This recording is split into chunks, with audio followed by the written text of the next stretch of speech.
জান্নাতের 8টা দরওয়াজা, সব দরজা দিয়া ডাকবে, আসো জান্নাতের হুর তোমাদের জন্য অপেক্ষা করতেছে, জান্নাতের বিছানা তোমাদের জন্য রেডি। কেন তুই সূর্যের গরম যেন না লাগে, কারণ সূর্যের গরম লাগলে মাথার মগজগুলো টাস টাস করে ফেটে যাবে, একটা সেকেন্ডের আযাব সইতে পারবা না। আসো, কোনো হিসাব নাই, জান্নাতের 8টা দরজা খোলা, কোন দরজা দিয়ে ঢুকবা আসো। ও এলাকার মা বোনেরা, 4 জন নারীকে জান্নাতের 8টা দরজা ডাকবে, এর মধ্যে একজন নারী হবেন আমার নবীর কলিজার বিবি। 2 জন স্বামী বিদায়ের পরে বিধবা 40 বছরের নারী খাদিজা রাদিয়াল্লাহু তাআলা আনহা। ওই খাদিজা ডাক দিয়ে কয়, ও নবী, আপনার হাতের কালেমার মুসলমান আমি একজন হয়ে গেলাম। নবী এবার কান্না বন্ধ করে বের হয়ে গেলেন। আর আমার দুঃখ নাই, আমার খুঁটি যখন মজবুত হয়ে গেল, আমার ঘরের চৌকাঠ যখন মজবুত হয়ে গেল, এখন আমি দাওয়াতে নেমে গেলাম। মায়ার নবী দৌড়াইয়া মানুষের দ্বারে দ্বারে গিয়া গোপনে গোপনে দাওয়াত দেয়। হাঁটতে হাঁটতে হাঁটতে হাঁটতে আমার নবী পাথরওয়ালা জমিন পাড়াইয়া তায়েফের ময়দানের কিনারায় দাঁড়ায় কয়, তোরা আমারে চিনোনি, আমি মক্কার মুহাম্মদ, আমি এক আল্লাহর দাওয়াত দিয়ে আসছি, গ্রহণ করো। এই আসমানের মালিক আমার আল্লাহ, এই জমিনের মালিক আমার আল্লাহ, ওই একটা আল্লাহ, আর কোন আল্লাহ নাই। ওই আসমানের মালিকের পক্ষ থেকে আসছি, কবুল করে নাও। তায়েফের বেঈমানেরা কয়, এটা তো সেই মুহাম্মদ মক্কার পাগল। বাচ্চাদের ডেকে বলে, পাথর মেরে মেরে মুহাম্মদের তাড়াইয়া দাও। যেই নবীর শরীরের মধ্যে মশামাছি পড়া হারাম, মেঘের খণ্ড ছায়া দেয়, আমার নবী যেন কষ্ট না পায়, ওই শরীরের মধ্যে কাফেরের গোলামেরা এমন বৃষ্টির মতো পাথর মারতেছে, পাথর পরে পরে নবীর শরীর থেকে রক্ত প্রবাহিত হইয়া জুতা আটকাইয়া গেল। মায়ার নবী কান্না করেন, আর কদম বাড়াইয়া বাড়াইয়া মক্কার দিকে রওনা হলেন। আবার যত দূর যায় আবার তায়েফের জমিনের দিকে তাকায়, আর আমার মায়ার নবী চোখের পানি ছেড়ে কান্না করে আর বলে, উদয়ার মালিক, তুমি একটু এদের দিলে রহম দাও। আল্লাহ সাথে সাথে জিবরাইলের পাঠায় দিয়া কয়, জিবরাইল, আমি আমার নবীর কান্না সইতে পারি না, যাও যাও। মুসা নবী আমার আশিক, ঈসা নবী আমার আশিক, ইব্রাহিম আমার আশিক, আর আমি আল্লাহ নিজে মুহাম্মদের আশিক, আমার নবীর কান্না সইতে পারি না, জলদি করে যাও রে জিবরাইল। নবীর অনুমতি নিয়া তায়েফের জমিন উল্টাইয়া তায়েফের মানুষগুলো ধ্বংস করে দাও। জিবরাইল আমিন আইসা আমার নবীরে যখন বললেন, নবী বলে, খবরদার ও ভাই জিবরাইল, এই তায়েফের মানুষগুলোকে তুমি মারবা না রে ভাই, কারণ আমি দুনিয়াতে আসছি রহমাতুল লিল আলামিন। আজকে ওরা আমাকে চিনে না, এই জন্য আমারে পাথর মেরে তাড়ায় দেয়।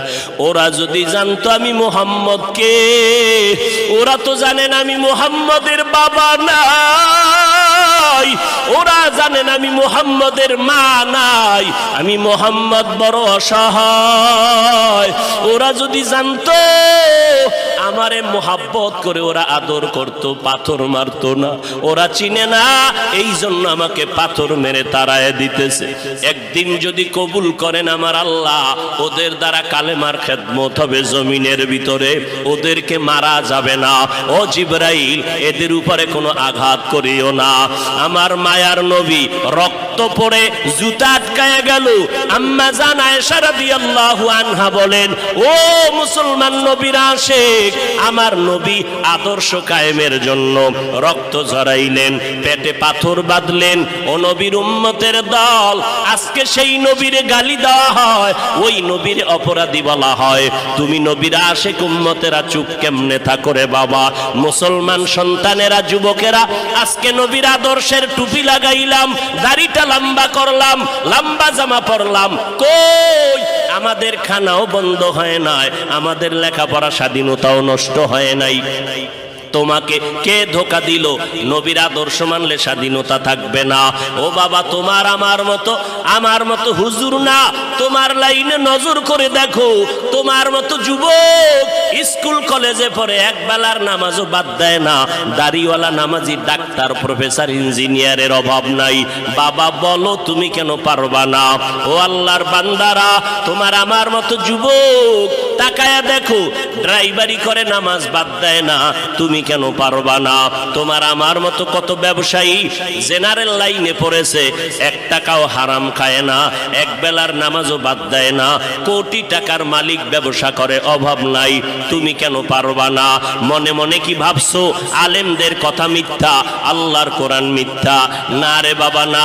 যদি কোরআন মিথ্যা হইতো, যদি জান্নাত মিথ্যা হইতো, জাহান্নামটা মিথ্যা হইতো। আবু বকরের মতো বান্দা জান্নাতের টিকিট পাইয়া ওই সারা রাত নামাজে দাঁড়াইয়া কাঁদতেন না। মায়ার নবী বলেন, ও আবু বকর কেন কাঁদেন? বলে, হাসরের ময়দানের ভয়ঙ্কর হালাতের কারণে আমি কান্না করতেছি। আম্মা জান আয়েশা বলেন, নবী যখন কান্না করেন, আমি বললাম নবী কাঁদেন কেন? নবী বলেন, হাসরের ময়দানের কঠিন হালাতের কথা মনে পড়ে গেল। কেমন কঠিন হালাত হবে নবী? আম্মা জানকে আল্লাহর নবী বলেন, আয়েশা, কিয়ামতের ময়দানে মানুষগুলো সব উলঙ্গ দাঁড়াবে। আল্লাহ পাক রব্বুল আলামিন ওই সিরিয়ার জমিনের মধ্যে বসে কাহরিয়াতের সাইনবোর্ড লাগায়া বলবেন, লিমানিল মুলকুল ইয়াউম। আল্লাহ পাকের কুদরতের আওয়াজটা যখন হবে, হাসরের ময়দানটা থরথর করে কেঁপে উঠবে। ওদিকে আল্লাহ বলবে, সূর্য তুই কই? নিচে নেমে আসো। আম্মা জান আয়েশাকে নবী বলেন, ও আয়েশা, ওই হাসরের ময়দানে সূর্যটা যখন নিচে নেমে আসবে, সূর্যের গরমে মাটির জমিনটা পুড়ে হবে তামা। ওই সময় এমন ভয়ঙ্কর অবস্থা, অপরদিকে জাহান্নামের আওয়াজ। জাহান্নাম বলবে, ও দয়ার মালিক, গুনাহগার গুলো আমার পেটের ভেতরে দাও, আমার পেটে ক্ষুধা লাগছে, তাড়াতাড়ি গুনাহগার গুলো দাও। আল্লাহর নবী বলে, আয়েশা, ওই হাসরের ময়দানে যেই নবীদের কোনো গুনাহ নাই, একজন নবীরও কোনো অপরাধ নাই, কিন্তু সেই নবীরা হাসরের ময়দানের ভয়ঙ্কর হালাত দেখিয়া উম্মতেরে ভুলে যাবে, নিজেদেরকে বাঁচানোর জন্য হাউমাউ করে কাঁদবেন, আর নাফসি নাফসি নাফসি বলে কাঁদবেন। মুসা নবী উম্মতেরে ভুলিয়া নিজেকে বাঁচানোর কান্না করবেন, আদম নবী কান্না করবেন নাফসি বলে। আম্মা জান আয়েশা বলেন, নবী, ওই হাসরের ময়দানে আপনি কি করবেন?